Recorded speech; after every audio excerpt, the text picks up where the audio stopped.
Over lang ng point. Over lang ng point. Marlon Tapales nanganganib raw na papatawan ng 1-year suspension sa Japan dahil nag-overweight sa laban kontra yan kay Yukinori Uguni sa Japan o meron lang na misunderstanding sa sinabi ng Japanese announcer. Narito ang tunay na nangyari. Ito ang kwentong di pa na kwento. Pilipinas para sa mundo. Pilipinas para sa mundo. Sa isang hindi inaasahang kaganapan ng yumanig sa mundo ng boxing ngayong Huwebes, April 2, 2026, sa gitna ng opisyal na weigh-in para sa sagupanin na ng dating unified champion na si Marlon the Nightmare Tapales at ang Japanese veteran na si Yukinori Uguni, umalingaw-ngaw ang balitang overweight si Tapales. Marami ang hindi makapaniwala nang lumabas ang mga unang ulat na lumagpas ang bangungot ng Pinas sa napagkasunduang weight limit sa bansa tulad ng Japan, kung saan ang disiplina ay mas mataas pa sa bundok ng Mount Fuji. Ang pagmintis sa timbang ay hindi lang isang simpleng pagkakamali. Ito ay itinuturing na isang malaking kasalanan sa sports.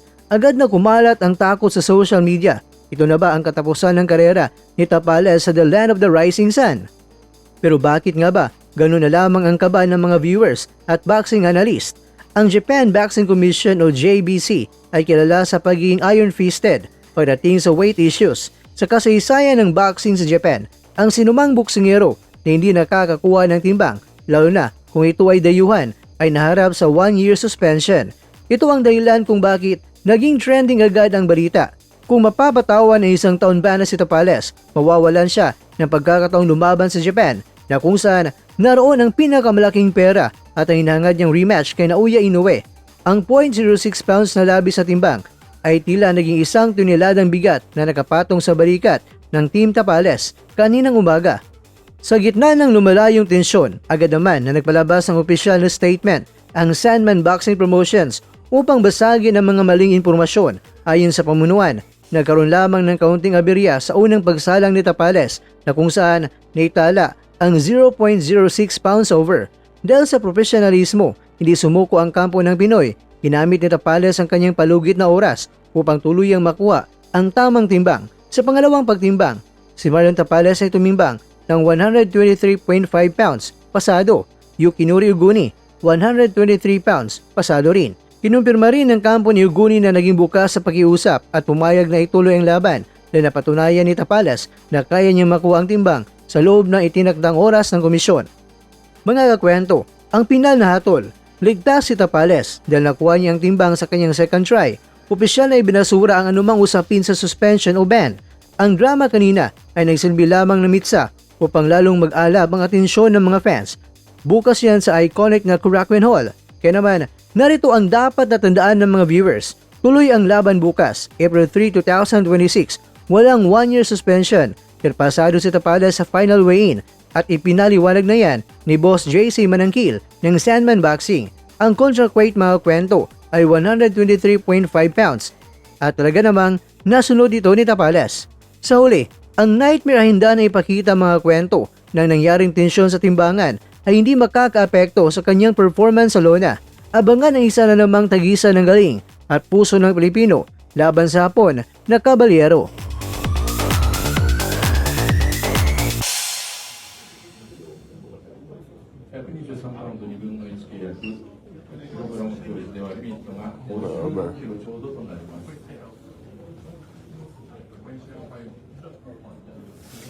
Nag-over, guys.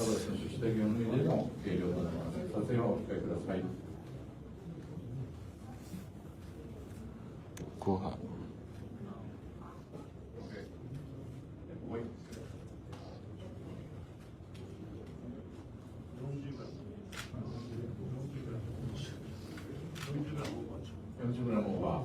Point 4. Over lang ng point.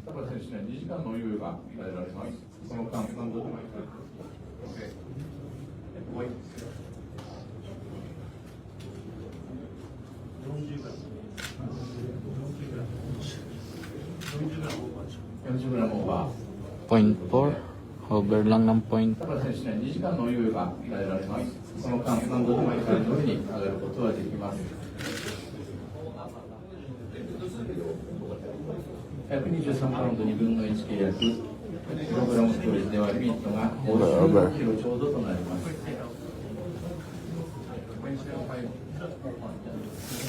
Nag-over ただ guys. し下着を脱いでの計量となります。撮影はお控えください。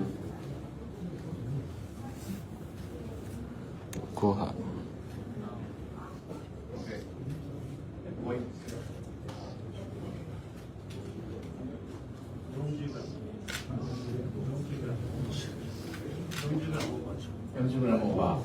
Point 4.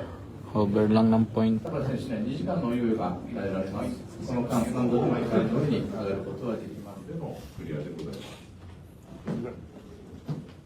田村選手は、昨日、最近以上、ということになります。それでは、撮影を先に、ここで済ませておきましょうか。よろしくお願いします。Point 4.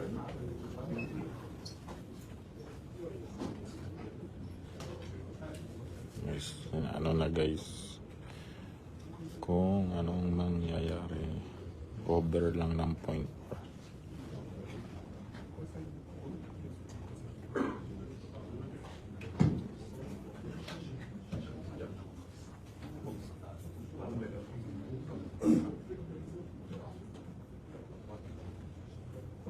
Shout out Alexander Almacen.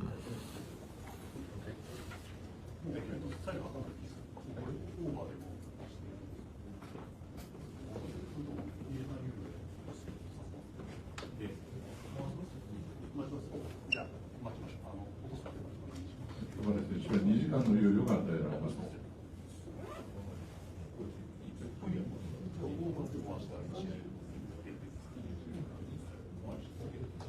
Oh, okay na daw. Hindi na pinatakbo guys. Over lang po. Ang bait, ang bait. Pumayag guys. Oh, okay na daw. Hindi na pinatakbo guys. Over lang po. Ang bait, ang bait. Pumayag guys. Over si Tapalis ng point pro, pero pumayag na yung team nila Uguni na okay na. Sa bawat suntok, may pangarap. Sa bawat Mga kakwento, hanggang dito na lang muna ang ating kwentuhan. Huwag kalimutan na mag-like, share at subscribe. Ako po si Mr. Kwento. Ito ang mga kwentong maaring hindi pa nakwento sa inyo. tayo ng boses ang hindi pa napapansin ng mundo. Samahan niyo akong busisiin ang bawat kwento at bawat sakripisyo ng mga mandirigmang mga Pilipino. Ito ang kwentong di pa nakwento. Pilipinas para sa mundo. Pilipinas para sa mundo.